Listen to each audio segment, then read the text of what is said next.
اور جمہوری حکومتوں کی دہشت گردی کے بارے میں دوہری پالیسیوں کے نتیجے میں آج واقعی ہمارا وطن عزیز پوری دنیا میں دہشت گردوں کی سب سے بڑے گڑھ کی شناخت اختیار کر چکا ہے۔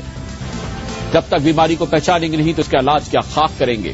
پاکستانی قوم کو اس جان لیوا بیماری سے بچنے کے لیے ضروری ہے کہ اس علاج کے طور پر امریکی، بھارتی اور اسرائیلی سازش کے لالی پاپ دینے کے بجائے بتایا جائے کہ صرف گزشتہ 3 سالوں میں 3,900 پاکستانیوں کو 225 خودکش حملوں میں ہلاک کیا گیا ہے۔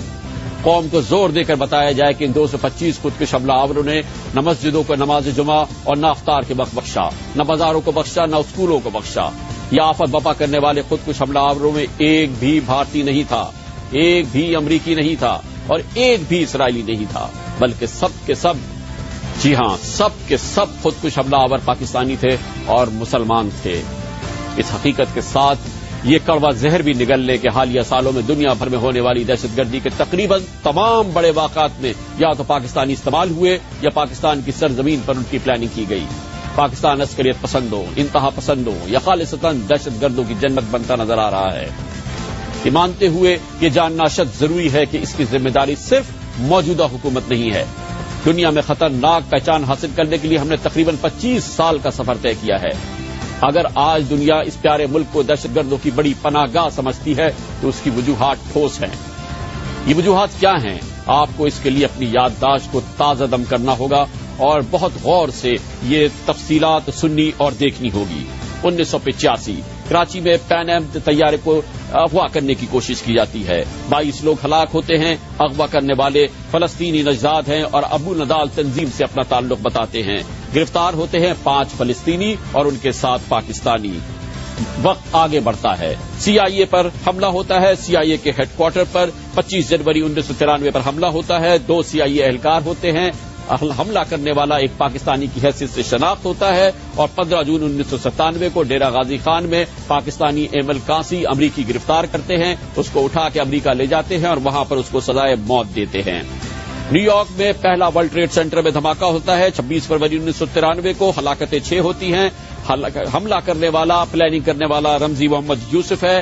بعد میں گرفتار ہوتا ہے پاکستان میں، اسلام آباد میں گرفتاری ہوتی ہے 7 فروری 1995 کو۔ امریکی اس کو اٹھا کے لے جاتے ہیں نیو یارک اور وہاں پر اسے عمر قید کی سزا دی جاتی ہے۔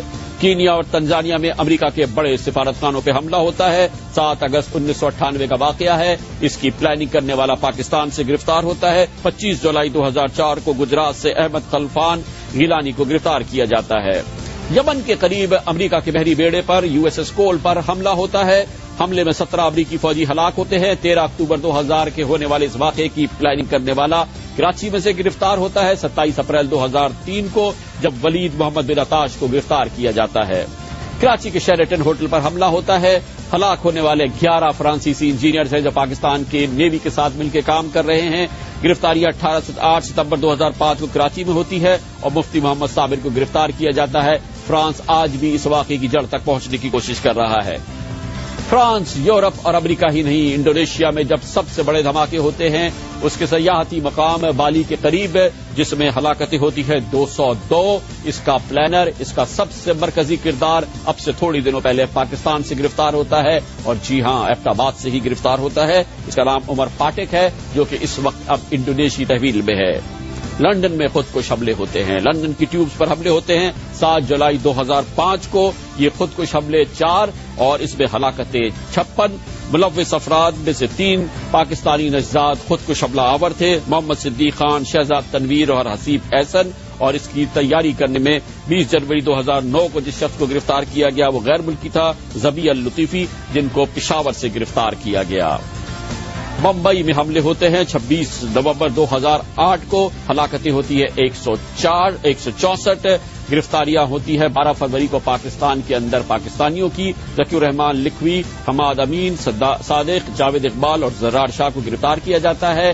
ایک پاکستانی اجمل قصاب بھارت کی تحویل میں ہے اور 9 اور پاکستانی جنہوں نے ان حملوں میں حصہ لیا تھا ان کو بھارتی پولیس ہلاک کر چکی ہے۔ اس کے بعد نیو یارک میں ایک اور کیس ہوتا ہے اور جس میں ایک اور پاکستانی سامنے آتا ہے۔ نیو یارک کے ٹائمز اسکوائر کو دھماکے سے اڑانے کی کوشش کرنے میں پاکستانی فیصل شہزاد کو گرفتار کیا جاتا ہے جس نے امریکی شہریت اختیار کی تھی۔ القاعدہ کے بڑے بڑے لوگ، تمام تقریباً نامے گرامی لوگ پاکستان سے گرفتار ہوتے ہیں. ضرور یہ پاکستان کی خفیہ ایجنسیز اور پاکستان کے اداروں کی تعاون سے گرفتار ہوتے ہیں، لیکن ہوتے پاکستان سے گرفتار ہیں. 28 مارچ 2002 کو فلسطینی نژاد ابو زبیدہ کو فیصل آباد سے گرفتار کیا جاتا ہے. 11 ستمبر 2002 سے کراچی میں یمنی نژاد رمزی بن شعیب کو گرفتار کیا جاتا ہے. 1 مارچ 2003 کو 9/11 کے ماسٹر مائنڈ خالد شیخ محمد کو راولپنڈی سے گرفتار کیا جاتا ہے. 18 مارچ کو لاہور سے یاسر الحزیری کو گرفتار کیا جاتا ہے. 27 اپریل 2003 کو ولید بن عطاش کو کراچی سے گرفتار کیا جاتا ہے. 25 جولائی 2004 کو گجرات سے احمد خلقان گیلانی گرفتار ہوتا ہے. 2 مئی 2005 کو ابو فراج الربی جو القاعدہ کا نمبر 2 سمجھا جاتا ہے مردان سے گرفتار ہوتا ہے. 10 مئی کوئٹہ سے مصطفیٰ نصر کی گرفتاری ہوتی ہے. 20 جنوری 2009 کو پشاور سے زبی المصطفیٰ گرفتار ہوتا ہے. 25 جنوری 2011 کو ایبٹ آباد سے عمر پاٹک کی گرفتار ہوتا ہے. اور اب سے 3 دن قبل اسامہ بن لادن کو ایبٹ آباد میں امریکی فوجیں حملہ کر کے ہلاک کر دیتی ہیں. صرف یہی بات نہیں ہے، پاکستان کے اندر غیر ملکی سفارت خانوں کو بھی نہیں چھوڑا گیا ہے. اسلام آباد میں مصری سفارت خانے پر حملہ ہوتا ہے. 17 مارچ 1995 کو ہلاکتیں 17 ہوتی ہیں. امریکی قونصل خانے پر کراچی میں حملہ ہوتا ہے. 14 جون 2002 کو ہلاکتیں 12 ہوتی ہیں. امریکی قونصل خانے پر حملہ ہوتا ہے کراچی میں ہی. 28 فروری 2003 کو 2 ہلاکتیں ہوتی ہیں. امریکی قونصل خانے پر ایک اور حملہ 15 مارچ 2004 کو ہوتا ہے. 4 ہلاکتیں ہوتی ہیں. اسلام آباد میں ڈینمارک کے سفارت خانے پر حملہ کیا جاتا ہے. 2 جون 2008 کو ہلاکتیں 5 ہوتی ہیں. پشاور میں امریکی قونصل خانے پر حملہ ہوتا ہے اور اس میں ہلاکتیں 49 ہوتی ہیں. 5 اپریل 2010 کو یہ واقعات ہوئے. آپ نے دیکھا دہشت گردی چاہے امریکہ میں ہو، چاہے کینیا میں ہو، تنزانیہ میں ہو، یمن میں ہو، انڈونیشیا میں ہو، برطانیہ میں ہو، بمبئی میں ہو یا کسی اور بڑے ملک میں ہو، پاکستانی اس میں انوالو ہیں یا پاکستانیوں سے تعلق رکھنے والے اس میں انوالو ہیں. اور اگر یہ نہیں ہے تو اس کی پابندی، اس کی تیاری پاکستان میں کی گئی ہے. اگر یہی سب کچھ کافی نہیں ہے تو یہ بھی جان لیں کہ اس کے علاوہ برطانیہ میں اب تک جن 50 افراد کو دہشت گردی کے الزام میں گرفتار کیا جا چکا ہے، ان میں سے تقریباً 19 کے پاکستان سے خاندانی روابط تھے، جبکہ 27 افراد ایسے دہشت گردوں میں گرفتار ہیں جنہوں نے پاکستان کے قبائلی علاقوں میں موجود دہشت گردی کے کیمپوں میں وقت گزارا ہے. اگر ہمیں اپنے اس ملک کو، اس وطن عزیز کو بچانا ہے، اسے بھارت نہیں تو کم از کم بنگلہ دیش کی سطح تک لانا ہے اور پھر اس کے بعد اسے مسلم ملک ملیشیا جیسی ترقی سے ہمکنار کرنا ہے، تو یہ سب بدلنا ہوگا. یہ تبدیلی صرف ایک صورت میں ممکن ہے اور وہ یہ کہ فوجی اور سیاسی قیادت عوام کو ساتھ لے کر دہشت گردوں کے خلاف صرف یک رخی پالیسی بنائے اور پاکستان کی بقا کی جنگ کا آغاز کر دے. یاد رکھیں، یہ معاملہ ہے اٹس ناؤ اور نیور، ابھی نہیں تو کبھی نہیں گا. پاکستان اس وقت اپنے تاریخ کے بدترین اور امتحانی دور سے گزر رہا ہے.